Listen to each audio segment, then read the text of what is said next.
আগেই বলে রাখি, এই ভিডিওগুলো 1 মাস আগের করা ভিডিও। এতদিন পরিস্থিতি ভালো ছিল না বলে ভিডিওগুলো পোস্ট করা হয়নি। ভাবলাম ভিডিওগুলো আছে যখন করেছিলাম যখন শেয়ার করি, যদি তোমাদের ভালো লাগে দেখো। তাহলে একটা বাটিতে একটু অরিগানো চিলি ফ্লেক্স নিয়েছিলাম, তার উপর দিয়ে দিচ্ছি একটু মেয়োনিজ। এটা ভেজ মেয়োনিজই, আগেই বলে দিয়েছি, কিন্তু ভিডিওগুলো অনেক দিন আগের। যদি তোমাদের দেখতে ভালো না লাগে কমেন্টে কিন্তু জানিয়ে দিও।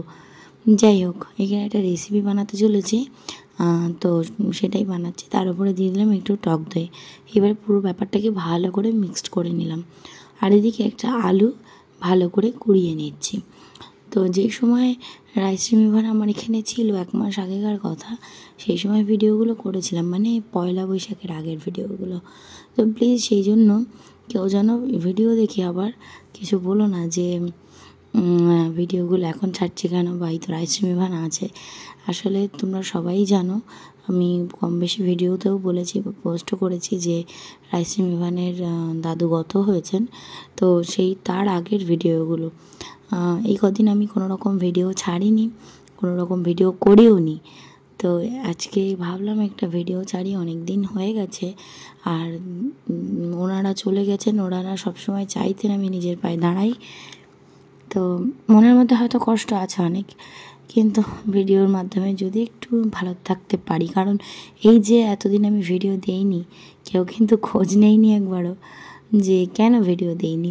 হ্যাঁ, যদি কিছু পোস্ট করেছি তো তাতে কমেন্ট করেছে যে কেন এরকম ধরনের পোস্ট করেছো, কিন্তু আমি যে কন্টিনিউ ভিডিও দিচ্ছি না তার জন্য কিন্তু কেউ আমাকে পার্সোনালি জিজ্ঞাসা করেনি কেন দিচ্ছ না। আরে ভাই, সোশ্যাল মিডিয়া কেউ আপন না। সোশ্যাল মিডিয়া তো দূরে পড়ে মরুক, রক্তের সম্পর্কের কেউ আপন হয় না। তো সোশ্যাল মিডিয়া তো অনেক দূরের কথা, পরিবারের লোকজন তাই এখন বেইমানি করে। এখনকার দিনকালই এমন, তাই না? আসলে ঘোর কলিযুগ, যে কলিযুগে এরকমই হয়। তো যাই হোক, অনেক কিছু জ্ঞান দিয়ে ফেললাম। দেখতেই পেলে প্রসেসিংটা কী করলাম।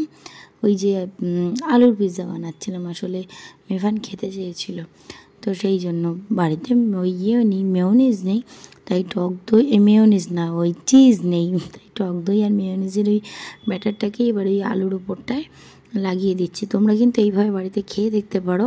খুব, মানে যদি ইনগ্রিডিয়েন্টস তোমাদের কাছে থাকে, এগুলো খুব কমই ইনগ্রিডিয়েন্টস লাগে আর খুব তাড়াতাড়ি হয়ে যায়, খেতেও দারুণ লাগে। বিশেষ করে বাচ্চারা তো খুবই ভালোবাসবে। তোমরা চাইলে কিন্তু আলুর মধ্যে গাজর, কুমড়ো এগুলোও দিতে পারো। আমি অন্য সময় দিই, আমি মানে এই ভিডিওটা যে সময় করেছিলাম সে সময় আমার কাছে সব কিছু ছিল না, তাই শুধু আলু দিয়েই করেছিলাম। যাই হোক, ওপর থেকে পেঁয়াজ, ক্যাপসিকাম, তারপরে টমেটো, ইত্যাদি ইত্যাদি যা আছে সবজি মোটামুটি কালারফুল দিলেই হলো।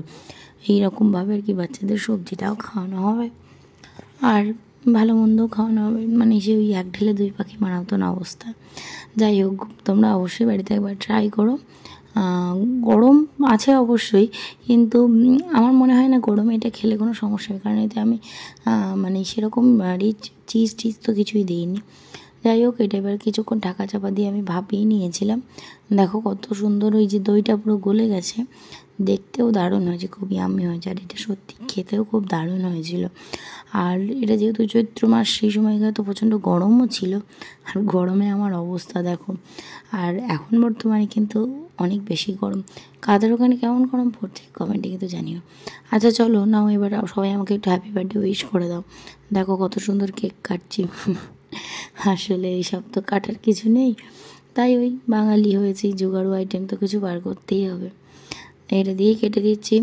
তারপরে এবার বাচ্চাগুলো অনেকক্ষণ ধরে বসে আছে, চলো ওদের কাছে যাই, ওদেরকে দিই।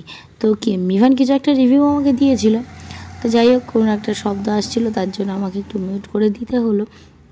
তবে এটা কিন্তু সত্যিই খেতে খুব ভালো হয়েছিল, মানে এতটাই ভালো হয়েছিল যে আমি তো প্রথমে একটাই করলাম, তোমাদেরকে দেখালাম, সেই একটাতে আর হয়নি, কারণ ওরা খুব করছিল যে আবার একটা বানিয়ে ওদেরকে দিতে হবে। তো পরে কিন্তু আরও 2টো বানানো হয়েছিল। তো দেখতে পেলে তোমরা খুশিটা। আর প্লিজ বিছানাটাকে ইগনোর করো, কারণ বাচ্চারা সব বিছানার চাদর গুটিয়ে এক জায়গায় করে দিয়েছে। আর এটা সত্যি খেতে খুব দারুণ হয়েছিল। দেখো মিভানের মানে রিয়াকশানটা দেখলেই বুঝতে পারবে তোমরা। তো ও কিছু একটা বলছিল যে তোমরাও ট্রাই করো বা কিছু, তো সত্যি তোমরা বাড়িতে অবশ্যই ট্রাই করো।